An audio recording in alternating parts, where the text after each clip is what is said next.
Membawa keledai, membawa unta ke tengah gurun. Sebelum acara saya mulai, izinkan saya untuk berpantun kepada orang tua dari murid-murid. Kami melakukan sosialisasi terhadap anak. Kemudian ini kami melakukan sosialisasi untuk membedakan antara sampah non-organik dan organik. Dan kita langsung melakukan praktik memilah dari sampah tersebut. Nah, ini salah satu kegiatan sudah dilaksanakannya pemilihan sampah organik dan non-organik.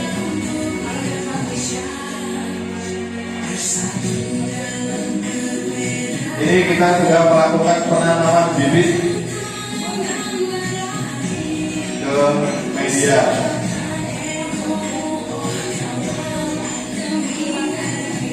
Ini kami melakukan proses penyiraman tanaman atau bibit.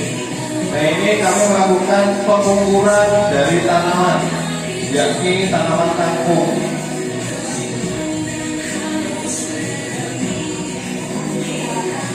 Nah, ini adalah hasil yang akan kami harapkan nantinya.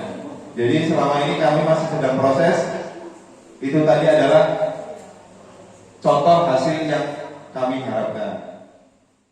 Dapat mencapai 2 dimensi profil pelajar Pancasila. Yang pertama dimensinya yaitu bertakwa kepada Tuhan Yang Maha Esa dan berakhlak mulia. Dimensi yang kedua yaitu bergotong royong. Next. Nah, yang pertama yaitu dimensi 1, beriman bertakwa kepada Tuhan Yang Maha Esa dan berakhlak mulia. Ini ada satu elemen yaitu akhlak terhadap alam. Kemudian memiliki 2 elemen, sub-elemen. Yang pertama menjaga lingkungan alam sekitar. Sub-elemen kedua memahami keterhubungan ekosistem bumi. Kemudian ada targetnya ada 2, yaitu target di akhir terbiasa memahami tindakan yang ramah dan tidak ramah lingkungan, serta membiasakan diri untuk berperilaku ramah lingkungan. Kemudian target yang kedua sebelum tadi, jadi memahami keterhubungan antara satu ciptaan dengan ciptaan Tuhan yang lainnya. Yang terakhir adalah aktivitas. Next. Dimensi yang kedua adalah bergotong royong. Yang pertama elemen yaitu kolaborasi. Di sini terdapat 2 sub elemen. Yang pertama kerjasama, yang kedua komunikasi untuk mencapai tujuan bersama. Kemudian terdapat 2 target. Yang pertama menampilkan tindakan yang sesuai dengan harapan dan tujuan kelompok. Target yang kedua memahami informasi yang disampaikan, kemudian atau ungkapan pikiran, perasaan dan keprihatinan orang lain, dan menyampaikan informasi secara akurat menggunakan berbagai simbol dan media. Yang terakhir adalah aktivitas. Tahapan proyek, ini pemuatan proyek profil pelajar Pancasila. Tahapan di sini ada 4. Yang pertama tahap pengenalan, yakni mengenalkan pada peserta didik tentang keberagaman tumbuhan dan manfaat. Tahap yang kedua yaitu tahap kontekstualisasi, mengkomunikasikan hal-hal yang dapat membantu dalam penyelesaian proyek atau proyek. Tahap yang ketiga yaitu tahap aksi, bersama-sama mewujudkan pelajaran yang siswa dapatkan dengan melaksanakan aksi nyata. Tahap yang keempat yaitu tahap refleksi dan tindak lanjut, yaitu melengkapi proses dengan penguatan dari guru, berbagi praktik baik dalam merawat tanaman, evaluasi dan refleksi, menyusun langkah strategis. Next. Aktivitas 1 yaitu sosialisasi proyek. Aktivitas siswa dan orang tua mengikuti pertemuan yang diadakan oleh pihak sekolah. Pertemuan ini bertujuan untuk menginformasikan proyek yang berkaitan dengan profil pelajar dan dukungan yang dapat diberikan orang tua dalam proyek. Jadi contohnya foto-foto tadi itu ya sudah kami laksanakan terhadap orang tua dari murid, kemudian kami teruskan ke murid. Hasil yang diharapkan yaitu pertama, orang tua dan siswa mengetahui dan memahami proyek yang akan dilaksanakan selama proyek. Kemudian kedua, orang tua dan siswa memahami tujuan akhir proyek yang berkaitan dengan sub-elemen profil pelajar Pancasila. Yang ketiga, orang tua memahami dukungan yang bisa diberikan kepada orang tua kepada siswa selama proyek. Aktivitas 2 yaitu asesmen diagnostik. Aktivitasnya, siswa mengerjakan asesmen diagnostik kognitif dan non-kognitif. Langkah kegiatan pertama, guru memberikan lembar pertanyaan kepada siswa. Yang kedua, guru juga melakukan tanya jawab pada hal-hal yang ingin diketahui lebih dan dalam tentang psikologikal siswa. Yang ketiga, siswa mengerjakan asesmen diagnostik kognitif dan asesmen diagnostik dan non-kognitif. Hasil yang diharapkan, jadi guru dapat memperbaiki rancangan proyek sesuai hasil asesmen diagnostik.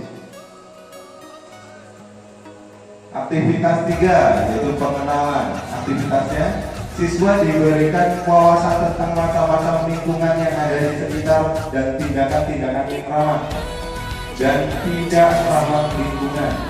Langkah-langkahnya, jadi siswa diajak berdiskusi tentang macam-macam lingkungan. Yang kedua, guru juga melakukan tanya jawab pada tindakan-tindakan yang ramah dan tidak ramah lingkungan. Yang ketiga, guru menunjukkan contoh tindakan yang berhubungan dengan tindakan yang ramah dan tidak ramah lingkungan. Yang keempat, guru mengajak siswa untuk mengetahui lingkungan sekitarnya. Yang kelima, siswa mendemonstrasikan di lapangan tindakan yang ramah lingkungan. Hasil yang kami harapkan ada 2, yaitu siswa mengenal lingkungan sekitarnya yang merupakan ciptaan Tuhan Yang Maha Esa yang perlu dijaga kelestariannya. Yang kedua, siswa dapat memahami tindakan-tindakan yang ramah dan tidak ramah lingkungan. Nah, berikut adalah contoh lingkungan alam dan contoh lingkungan buatan, pengertian dan jenis lingkungan. Next. Di sini terdapat aktivitas yang tidak ramah lingkungan seperti buang sampah sembarangan sehingga sampah terjadi berserakan di mana-mana. Kemudian aktivitas ramah lingkungan, salah satu contohnya adalah anak-anak dari SD Negeri 2 Terbagi Suling melakukan penanaman biji kangkung sehingga tumbuh menjadi sayur kangkung. Ya Bu ya, nggak mungkin saya biji kangkung tumbuhnya terong Bu ya. Maksudnya sayuran Bu. Aktivitas 4, asesmen formatif 1. Target yang akan dicapai, ya ini aktivitas ramah lingkungan, kemudian aktivitas tidak ramah lingkungan. Yaitu contohnya, ya untuk kegiatan ramah lingkungannya adalah membuang sampah di tempatnya, kemudian menyapu halaman, merapikan kotak sampah, mengumpulkan sampah organik dan non-organik yang sudah dilakukan.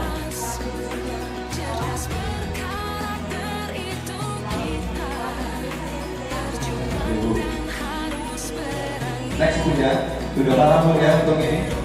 Ya, next. Untuk pengenalan berikutnya akan dilanjutkan oleh rekan saya Wiwin Eka Noviana. Untuk Bu Wiwin.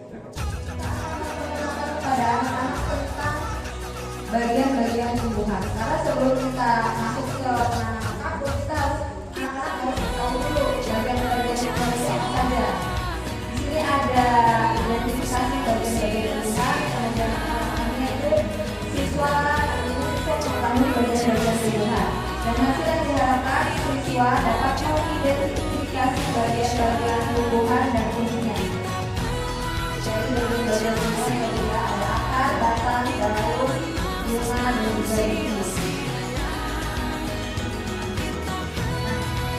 target yang akan dicapai nanti di nasional formasi 2 setelah kita melakukan pengenalan bagian tumbuhan, yaitu siswa memilih salah satu tanaman yang ada di sekitar lingkungan, kemudian mereka menggambarkan tanaman tersebut dan menyebutkan bagian-bagian tumbuhan.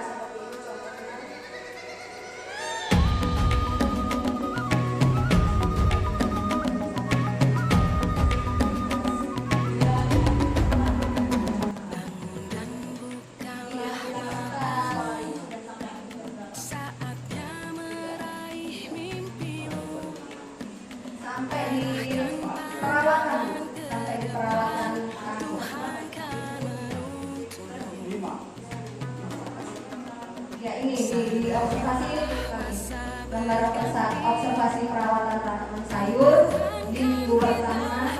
Nah, sebelum penanaman itu kita mengenalkan media, media tanam. Media tanam apa yang harus kita gunakan supaya kita bisa menanam kangkung. Kita menanamnya di besek gitu ya Bu ya.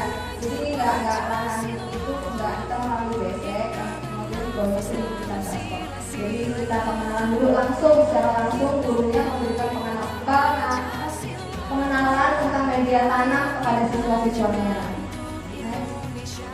Nah ini media tanamnya. Karena di sini banyak media tanam yang kami gunakan. Ya, ini ada banyak macam pupuk. Jadi kami menggunakan pupuk kompos dan juga pupuk kandang sebagai media tanam kangkung.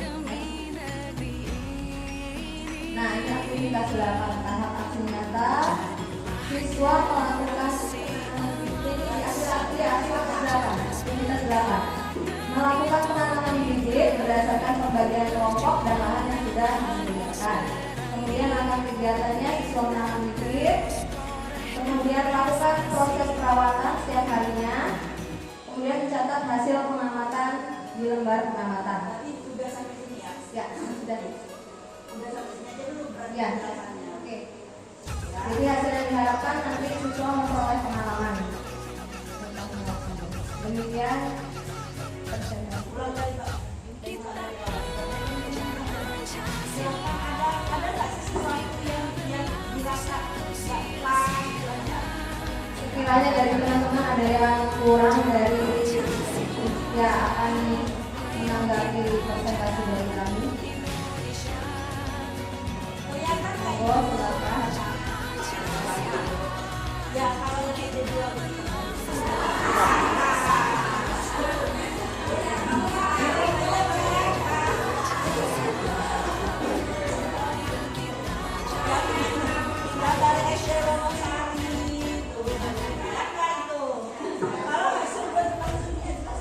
Kayaknya Ibu Dewi ini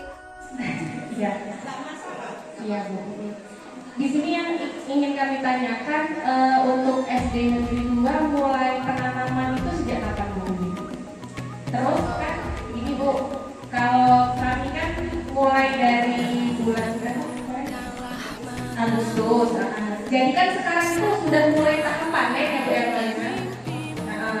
Nah itu nanti maksudnya proyeknya itu bagaimana? Nanti apakah sudah selesai sampai di situ? Sedangkan kita kan 1 semester hanya